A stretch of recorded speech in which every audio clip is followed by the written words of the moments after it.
Hello, everyone. Welcome to the Students for Life speaking event. We are hosting Alveda King to speak tonight. Thank you, everyone, for coming. A few logistics beforehand. As you're probably aware, the exit is in the back. There are bathrooms also located back there. We will also have time for a question and answer at the end of towards the end. So if you would like to ask questions, if you think you may want to ask questions, go ahead, scan the QR code, or if you really want to type in the long address at the bottom, do that. So we'll make this available again a little bit later, but go ahead and take a picture now. If you want to submit questions there, we'll do that, and we'll try to answer everyone's questions. With that, please also silence your cell phones, and please, be respectful with noise made there. Thank you. And so, Haley, we come up here. Yeah.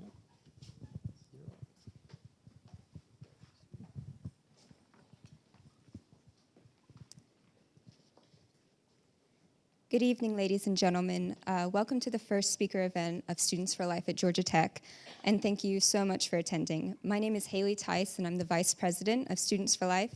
We're a pro-life organization on campus. We're incredibly fortunate and excited to host Dr. King tonight.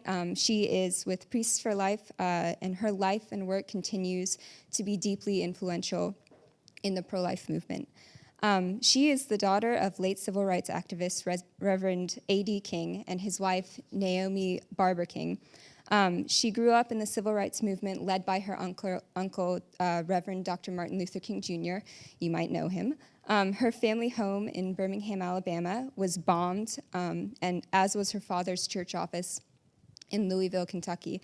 She was jailed during the open housing movement, and she sees the pro-life movement as a continuation of the civil rights struggle.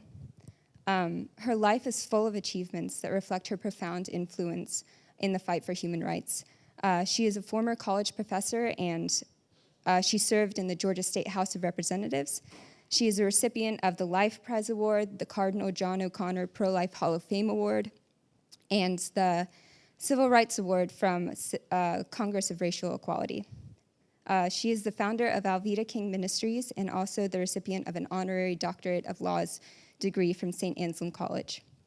She has served on boards such as Heartbeat International, Georgia Right to Life, the King Center, and Abortion Recovery International. She is also a member of the National Black Pro-Life Coalition. She currently serves on the pastoral team of Priests for Life as the executive director of its outreach called Civil Rights for the Unborn. Please enjoy a short video from Dr. King.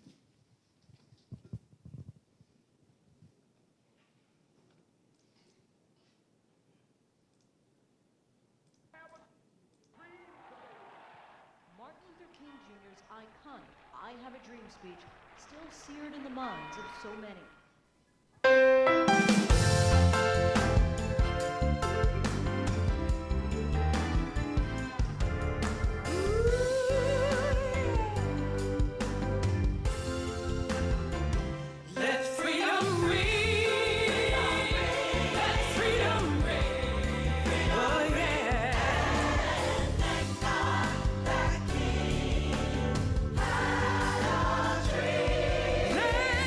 Free!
please welcome to the stage Dr. Alveda King.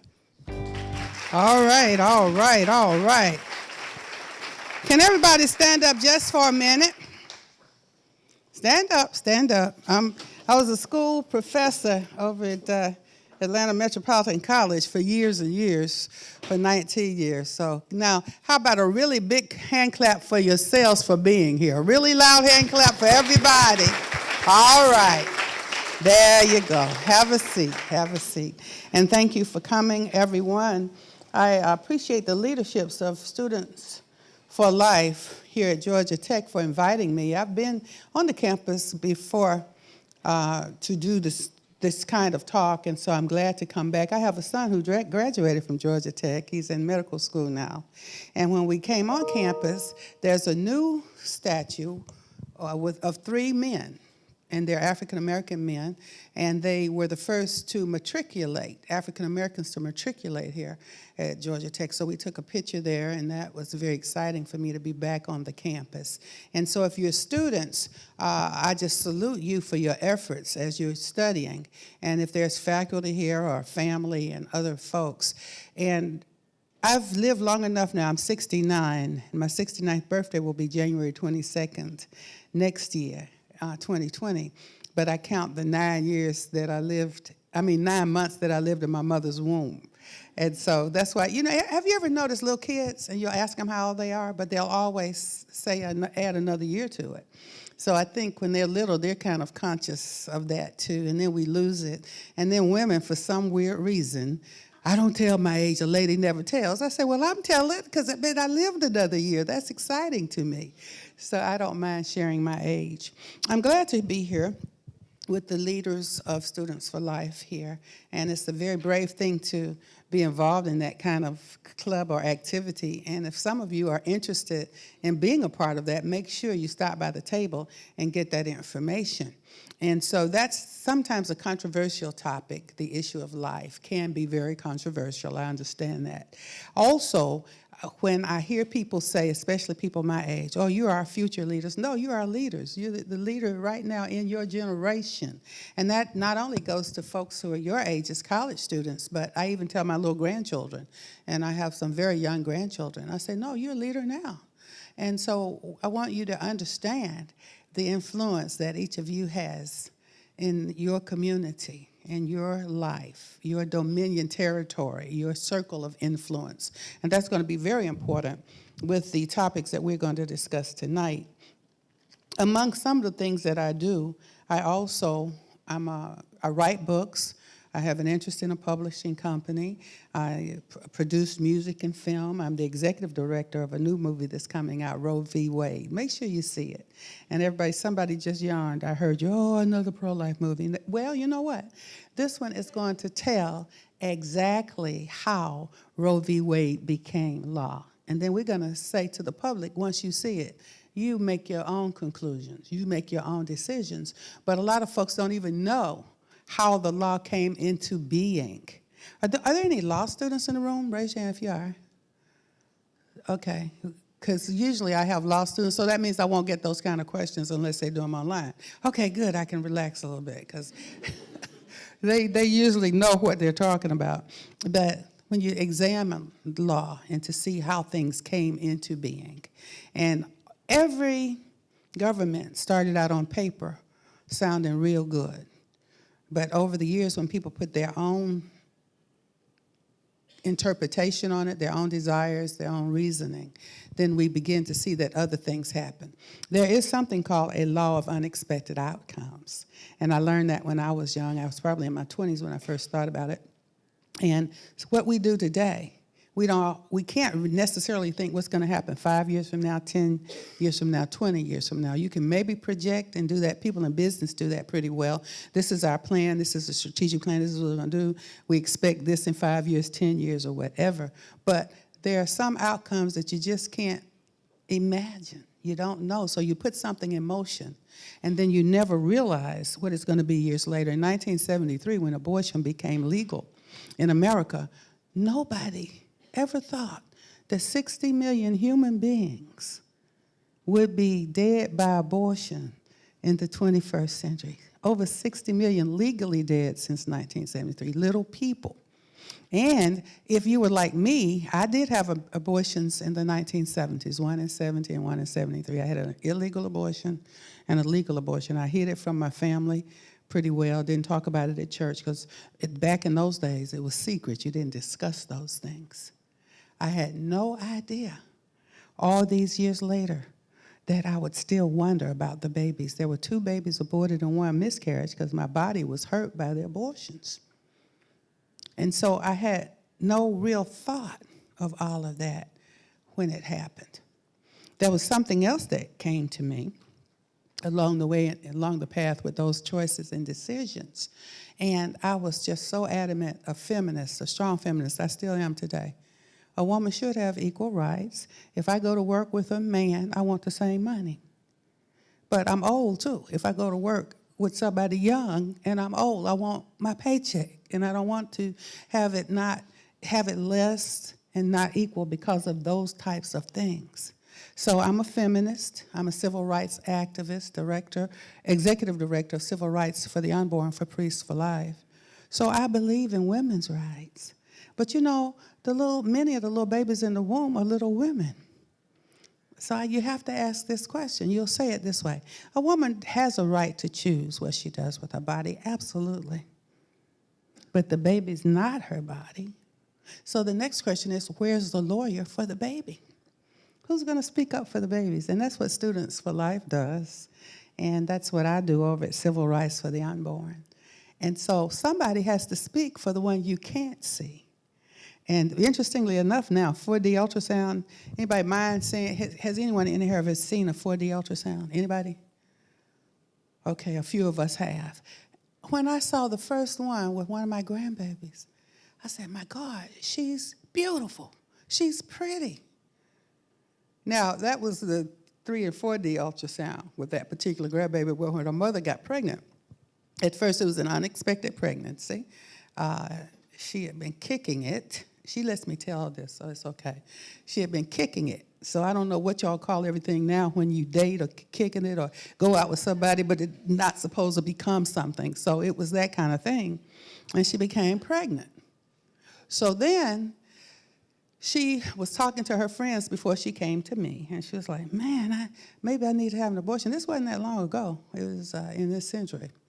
And one of her friends said, you can't have an abortion. Your mother has a commercial that says, don't get abortions. Did you see the commercial? So she came home and she talked to me. And when we saw her first ultrasound, it was the other one, the old sonogram kind of thing. It was just a little tiny blip on the screen. You almost couldn't see the baby, right? So we were in the examination room, and the nurse, the technician came in, and I was looking at the sonogram. And I said, oh, that's a beautiful baby. We didn't even know if it was a boy or girl. That's the most beautiful baby I've ever seen. And she said, looks like a little crumb to me. I said, that's the most beautiful crumb I've ever seen. But then a few months later, we saw the ultrasound, the 3 and 4D both, and we were able to see how pretty she was. So the decision was made. 3 of my children, right around the same time for various reasons, wanted abortions. And I said, I'll be there. I'll help you with it. I'll just be there. So have the babies. And so I am very active and very helpful. I'm writing a new book now. I was talking to my children when I first had, when I had the abortions. And a few years later, one day I called them all over. We talked about the abortions and everything. And they expressed how they felt about it and all of that. So for some reason, I decided to do that last year with my younger grandchildren. And I'm sitting there telling them about it. I have a box, a souvenir memorial box that has a beautiful memorial program in it, and some little flowers and the names of the aborted babies and all of that. And you say it sounds morbid, maybe it does, I don't know, but it was part of my healing process. So I talked to them about abortion, and they were like, but they were babies, Grandma, or Gigi. They call me that. Gorgeous Grandma, yeah. Thanks very much. And why did you abort them? And then one says, did you want to abort my mommy? I said, no. And I said, I'm sorry that I aborted Philip and Jessica, and Raphael was miscarried. And Raphael, my son, one of my sons named the miscarried baby when we were having that conversation a long time ago. And they said, well, why didn't you name the miscarriage? When I said, miscarried, I said, okay, maybe he was a little boy, you named him. He said, Raphael. Now, some people would think that's the angel Raphael, but then some recognize that as the Ninja Turtles, right? So one of his favorite characters was Raphael. So that's how that baby's name is Raphael. So anyway, I was talking to the grandbabies. And and it really became a huge thing in the family. She was devastated. So we had to have a family conference and talk again about my work and all of that and why I did it and why I do the work that I do today. So that's why I'm here tonight to explain a lot of that to you. My grandfather, Reverend Dr. Martin Luther King Sr., in 1950, my mom and Dad were engaged to be married. They had been courting. And the difference between courting and dating or kicking it, it's true, all of that's real. But women were pretty much sheltered back in those days, and they just didn't go out with the guys. And then the guys, and I tell this, and I don't see any really, really young people, so I can say this. Men had to have a little more responsibility back in those days because the girls were sheltered. And then the moms and dads both were in the home pretty much, no matter what your ethnic group was, black, white, red, yellow, whatever. But the family was more intact. You know, one blood, one red-blooded race of human beings. We're not separate races, we're separate ethnic groups. But culturally and with the ethnicities, you had your various people groups clustered in different places, but one thing was pretty consistent. They watched over the girls. And so my mother had been kind of sheltered. She went to the church where her pastor was Martin Luther King Sr., her father-in-law to be, and all of that. But when Mom became a senior in college, a senior in high school, getting ready to go to college, my grandmother, her mother, made a decision that instead of courting, and that means you could go out in groups or you could go in public places. You might go to the movies, go out and get a milkshake and a hamburger, things like that. But you were always with groups. You were never intimately alone with someone that you were attracted to. And so once they became engaged, Big Mama Bessie says to Mama, well, A.D.'s such a nice boy, and you all are going to get married and you finish college. You can go out on a date. Now, remember I said courting was something that was a kind of sheltered and protected. Dating, and that's why I always say, you know, a couple should get, instead of courting, it needs to be somebody who's in commitment, married, in my opinion. That's just my opinion. That's not a law. But you're ready to spend a life together with some commitment, okay? And that will include sexual intimacy. But courting did not include that in those days. So her mother let her go out on a date. Guess who showed up on the date? Think about it. Birds and bees, who showed up on the date? I just said dating involves sexual intimacy. Y'all get it yet? I showed up on the date. They had sex. Get it? Think about it, okay? So I showed up on the date. That's how I got here. Whew. Birds and bees, okay? So she goes back home. And a little while later, several weeks later, they began to think she might be pregnant. Now, there was a group in town, and it was called the Birth Control League. They were changing their name to Planned Parenthood. There was also an organization called the Negro Project that was giving free vasectomies to men and free tubal ligations to women, especially black folks. Not only, but especially, right? So they said, come and see us if you have a mysterious female illness or a problem, you're not feeling well. Come and see us, because abortion was illegal, but something called the DNC was not illegal. Okay, it was a procedure where they would examine everything that was inside of a woman's female reproductive system, and they would take it all out to examine it to see why everything was hurting. So you really could end up being an abortion. So Mother wanted to get this procedure because she was in college. She had gone on and started college in the fall, and she wasn't ready to birth a child. So interestingly enough, her mother came to her senses and said, oh my goodness, what is all this? Let's go talk to our pastor, Martin Luther King Sr., my granddaddy. So they went to ask Granddaddy what they should do. And he looked at my mother. She tells us better than I do. She has the same account. Nene, that was her nickname, Naomi Ruth Barbara King. They're lying to you. That's not a lump of flesh. That's my granddaughter. I saw her in a dream 3 years ago. She has bright skin and bright red hair, and she's going to bless many people. So he had dreamed about me even before I was actually conceived with Mom and Dad. So my mother listened to him, and they got married, and several months later I was born, and they birthed 5 children. But they kind of kept that a secret, family secret. You didn't talk about all those things. And then as the years went by, in 1966, Reverend Dr. Martin Luther King Jr. was asked to accept an award called the Margaret Sanger Award. And at the same time, my granddad is watching over everybody. All these years, Daddy King, over his children, their children. As the grandchildren were coming, he was doing it for his church members and all that. He was always, today, what we call pro-life. Back in those days, that terminology, they did not exist because abortion was illegal, you'll see.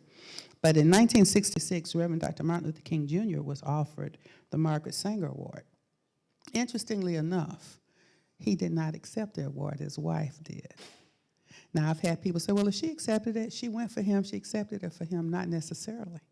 Because we know of 2 American presidents, and that's Daddy Bush and President George W. Bush, both of them pro-life, but their wives pro-abortion or pro-choice. Mrs. Laura Bush didn't write about that until after President George W. left office. So you can have a husband and a wife with different political opinions, different spiritual opinions and positions, and those kinds of things. So Martin Luther King Jr. was offered the Margaret Sanger Award 2 years, right around 2 years before he was killed. Abortion was still illegal. However, he pretty much said to his wife, you go. That's something that women would know more about. It was kind of that kind of a thing. And so Coretta Scott King went, accepted the award, and the speech was written, the acceptance speech was written by somebody else, not Martin Luther King Jr. And if you read it, you can see that. It's clearly not his language or his terminology or anything like any other speech he ever did. And his secretary wrote the thank you note. And so Margaret Sanger passed away right around that time. In '68, Martin Luther King Jr. was assassinated. In 1969, if you think back to the video, you saw 2 men, Martin and 2 young men, and the other man was my daddy, and then Daddy King standing in the middle with them. And so Daddy was killed in '69. They were like the Kennedy brothers. They worked together in life for civil rights, and they were preachers, and then they lost their lives in the movement. Now, all of this time was moving forward in my life as well. I grew up in that time. I became a feminist. I supported a woman's right to choose and all of that. But as time continued, I had one abortion in 1970 in a doctor's office. I asked for a pregnancy test. Instead of a pregnancy test, he gave me an examination. Now, I do want to give you this little note, and you can Google it and see if I'm telling the truth. If you're older than 40, you probably have heard about it. But back in those days, the way they found out if a woman was pregnant, they took a urine sample, put it in a syringe, and shot it into a rabbit. If the rabbit died, she was pregnant. I don't know the science of that, but it was called a rabbit test. Anybody heard of a rabbit test? It's okay if you can admit it. Okay. So I went for a rabbit test. He gave me an examination that was a D&C because I had already birthed a baby earlier in 1970, and he thought I didn't need another baby. So he says, let me refer you to this place. They'll help you. You don't talk to people at the church. Don't even talk to your family. Just go over here. Planned Parenthood. They'll help you. So I got some pills that gave me a condition called flea bite. It's a birth control pills I had an adverse reaction to, and all different kinds of things to try not to get pregnant again. It changed my whole attitude and all of that. I was married at the time, and marriage began to break down. We tried to reconcile in '73. I got pregnant again. I knew I was pregnant this time. and I went to Planned Parenthood because there was a new procedure that had passed on January 22nd, 1973. My birthday is January 22nd, too, 1951. And so I wanted this procedure. And they said it was a procedure for mysterious female ailments and that kind of thing. Abortion was now legal. It won't hurt as bad as getting a tooth pulled. Well, believe me, it did. And the consequences were much longer. So I went ahead under some coercion, and I had that procedure. I didn't talk to anybody. I know if I had told my grandfather, he would have said, no, I already know the answer. So I didn't tell him. Mid-70s, I ended up divorced. I was dating, and I was just partying. Everything was free. It's your thing. Do what you want to do. That was a song we were singing. Got pregnant again.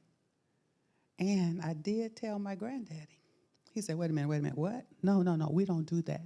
No abortion. That's not a lump of flesh. That's my great-grandchild. So I married the father of that baby, and we had five children together. So my firstborn, and then I divorced. I had 2 abortions and a miscarriage. Got married again in the 70s with 5 more. So I'm the mother of 6 living children and 2 aborted children and 1 miscarried.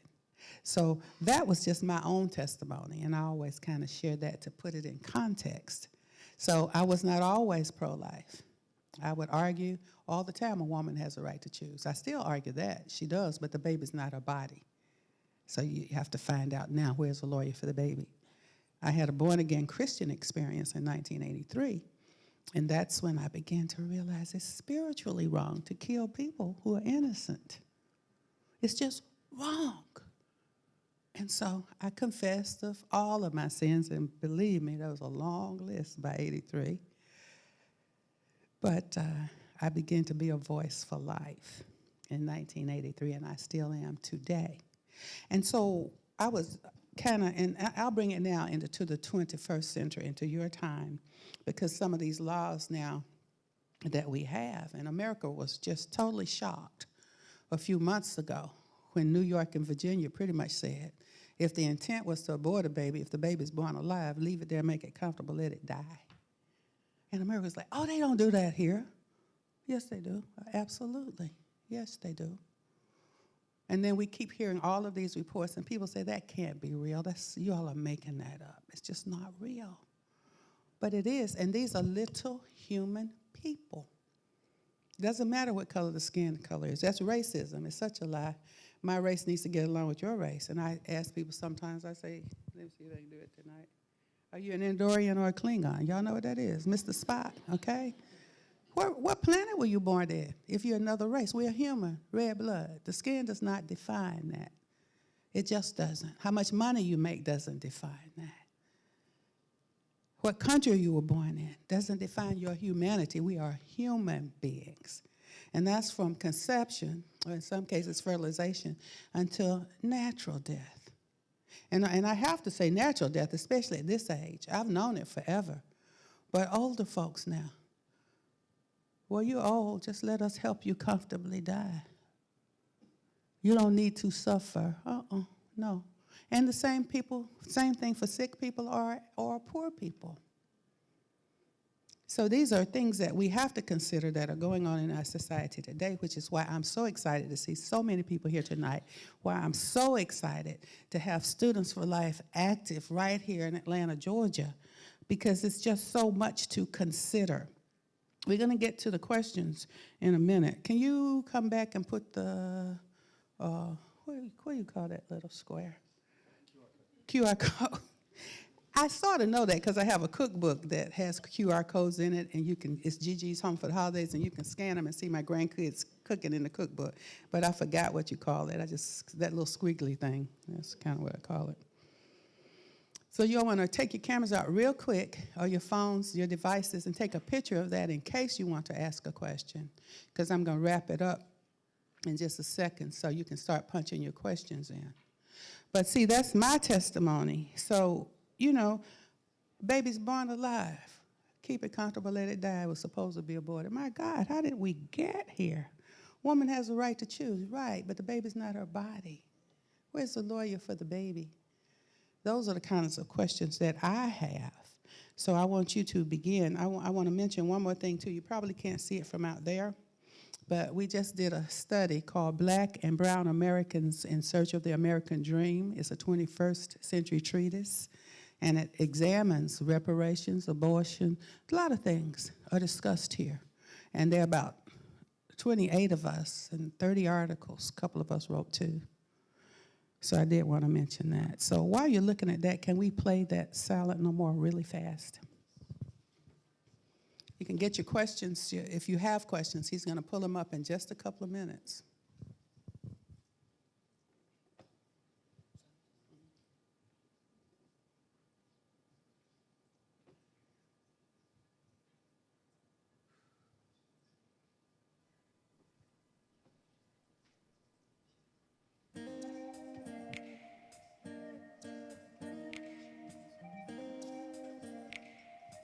Please work on your questions if you do have questions. I believed a lie all those years. I was trying to hide away, ashamed of the light of day. Made a choice, thinking I'd be free, but that choice, it imprisoned me in my shame. Till I stepped into the light of God's love, the healing began. I'm free from the shame, I'm healed of the pain. I will be silent no more. I'm free from the lies, love opened my eyes. I will be silent no more. Love broke through to the heart of me. Now the truth has come and set me free from the past. When I stepped into the light of God's love, forgiven at last, I'm free from the shame, I'm healed of the pain. I will be silent no more. I'm free from the lies, love opened my eyes. I will be silent no more. There is power in my story, freedom from this night. There is healing and forgiveness if we step into the light. I'm free from the shame, I'm healed of the pain. I will be silent no more. I'm free from the lies, love opened my eyes. I will be silent no more. I'm free from the shame, I'm healed of the pain. I will be silent no more. I'm free from the lies, love opened my eyes. I will be silent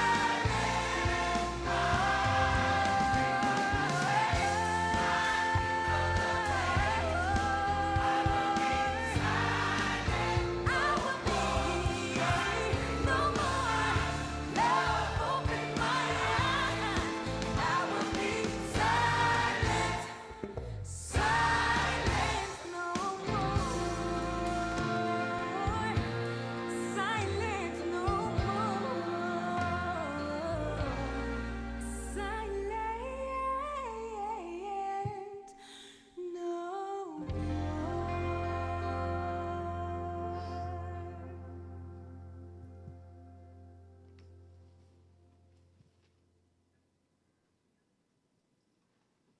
You got questions coming up?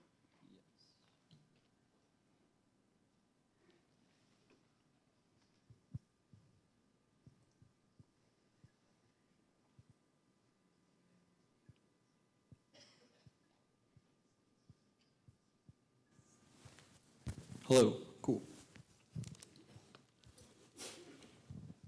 Okay. Would you like me to move your chair? You can read them. Okay. Mia asks, how have you seen the city of Atlanta change over the years socially? I was blessed. Like I say, I talked about my granddaddy a lot. He's appearing on the cover of a new book I'm doing with me. And he coined the phrase, the city too busy to hate. And so during my lifetime, the 1950s up until now, I had an opportunity to see the leaders of my family to negotiate peacefully. And I've learned how to do that as well. So it wasn't just Martin Luther King Jr., but his daddy, Martin Luther King Sr., my daddy, Reverend A.D. King. And a lot of times people say, with me too, I tend to try to seek peaceful answers. So physically, though, Atlanta changes. I would make a joke and say, I could be here this week, go out of town, next week, come back the next week. And it doesn't look the same. They tore down everything on every street and put something else there. So the landmarks in Atlanta disappear a lot. And but the fights and the squabbles have tended to often be resolved peacefully. I'm acquainted with Rodney Mims Cook. I think he's junior. The Millennium Gate Museum. Have you all ever seen that? It's down off of 17th Street, and it looks like the Arch de Triomphe over in Europe, but it's a museum. I have the A.D. King, well, the King Family Legacy Museum. My mother and I donated over 3,000 books to that particular exhibit there. So his dad and my granddad did a lot of negotiating together. So it changes, Atlanta changes, but it doesn't change. So that's what I notice about Atlanta. But Atlanta will tend to try to peacefully resolve difficulties. And when we stood out by the statue with Ralph Long Jr., the King family is related to the family of the Long family. And those three African-American men who helped to integrate the campus, Georgia Tech. So it's that kind of a city, okay? Josh asks, what kinds of opposition have you faced, and how has it helped shape the way you go about your activism? The opposition that I face, whether who I vote for president or whether I'm pro-life or not, human sexuality, all of those kinds of questions and issues. Interestingly enough, I ran for office and won as a Democrat, House District 28. This might be in the 28th district. This area might be too. But in the 70s and 80s, I was a state legislator as a Democrat. And then I became an independent in the 90s. And then I'm a Frederick Douglass Republican today. So I voted, and in many elections, general elections, I can vote for Democrats and Republicans on some ballots. So I have to negotiate, talk with people, and say, we can't have hateful conversations. So the opposition that I get, sometimes people, you should just kill yourself. Your family thinks you're a disgrace. No, they don't. They love me. They just don't always agree with my policies and politics, And I'm the same. So when we get the opposition, what we do is pray. When I say we, me and my staff, my team, and that kind of thing. Bria Edwards travels with me. She's one of my godchildren, and she's my media specialist, and she's doing my Facebook tonight. She's also, because my ministry has a scholarship program, and when she was in college, she was a recipient of some of our scholarships. So they'll ask me the same thing, she or my biological children or my godchildren, I have many.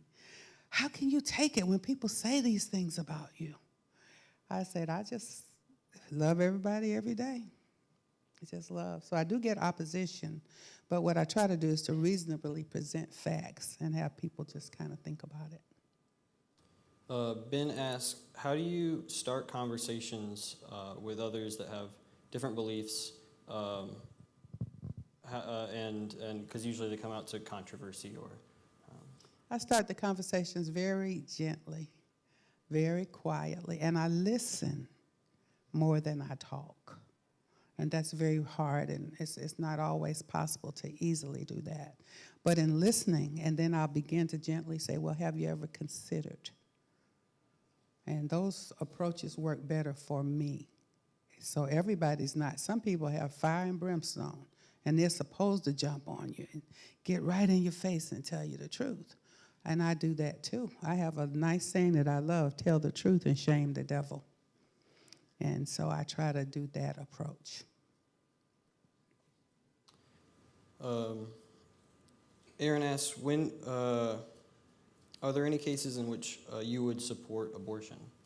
Not today, because there's no real reason to support abortion today. A long time ago, even after I was born again in '83, and I began to take a spiritual perspective, I would say, well, what about rape? You don't want to make a woman carry a baby she doesn't want. But then it came back, but the baby's innocent. So that didn't work either.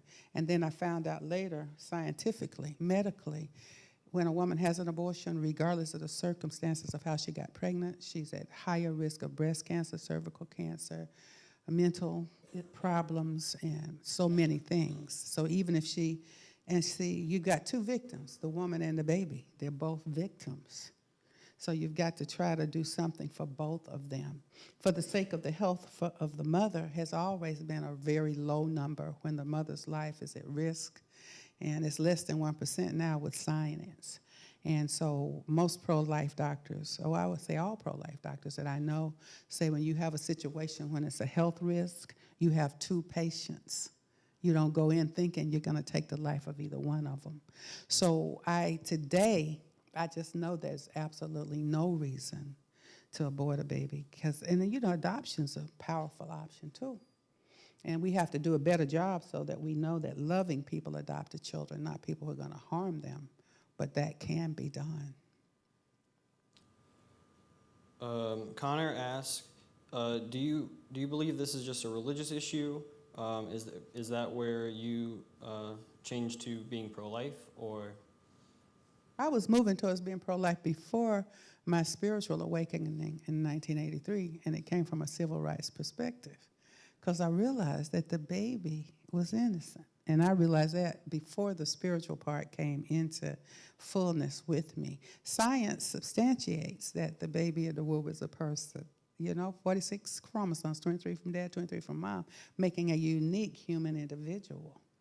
So science backs it up, philosophy backs it up, and backs up the spiritual aspect of it. So it's not just religious or spiritual, but scientifically. And then just straight out morally. I mean, killing innocent people, it's just, Some people say I'm hypocritical because I had the abortion, so now I don't want somebody else to have one. Well, yeah, I don't, because it hurt me, and I don't want somebody else to be hurt. Yeah. John asks if you can speak more to abortion being extended to justify euthanasia of the sick or elderly.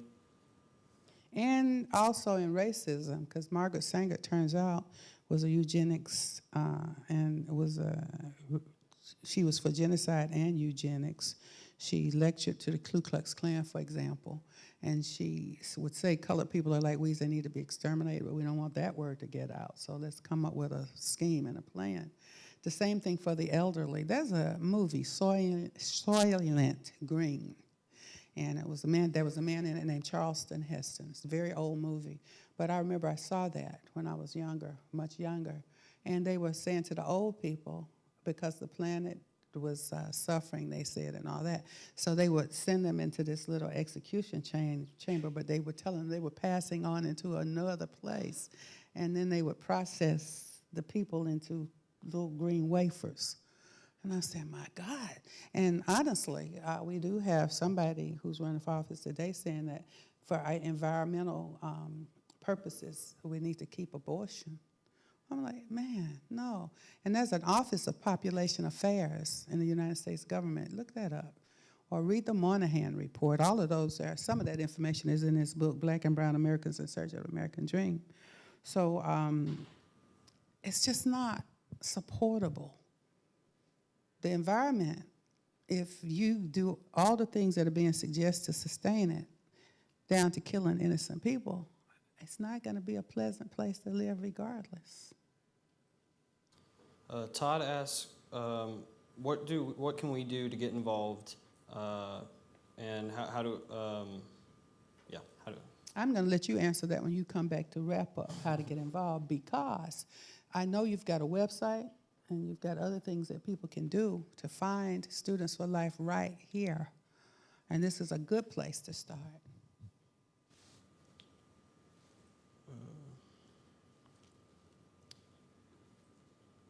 Lisa asks, do you believe that the current laws being passed or overturning Roe v. Wade will have effect on abortions or legally?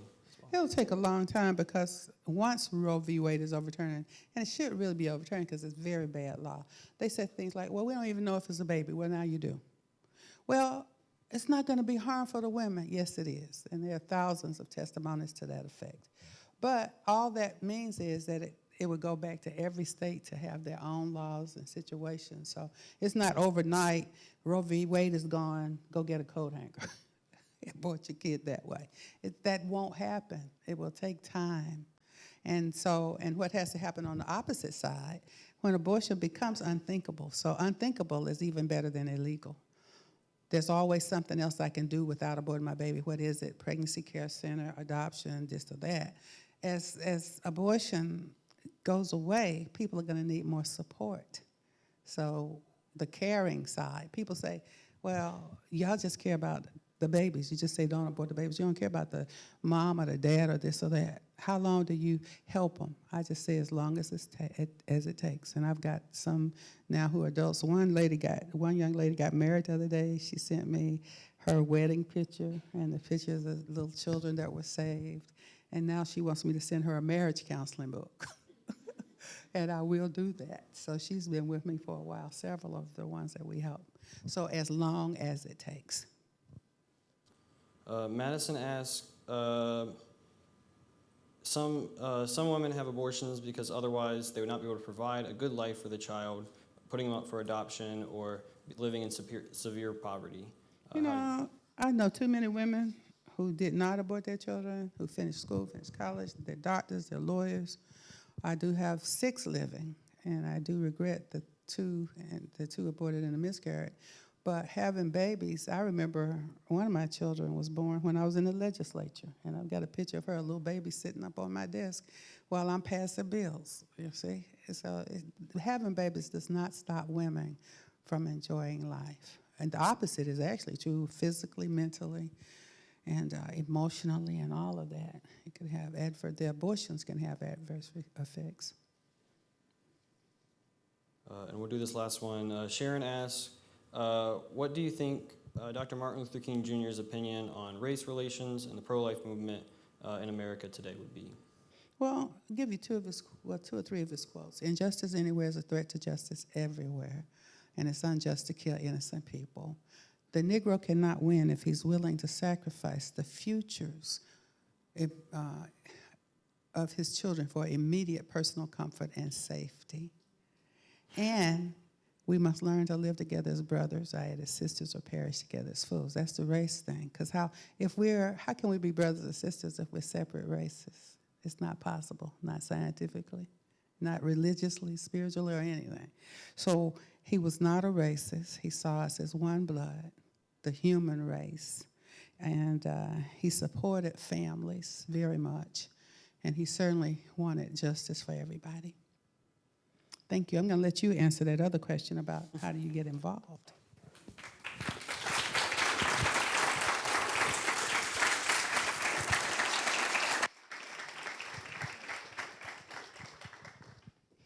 Thank you, everyone, for coming out.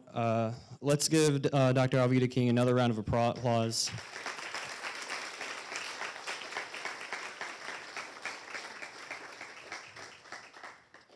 So to answer that question, how do you get involved? So my name is Brian Cochran. I'm the president of Students for Life at Georgia Tech. We are the pro-life group here on campus.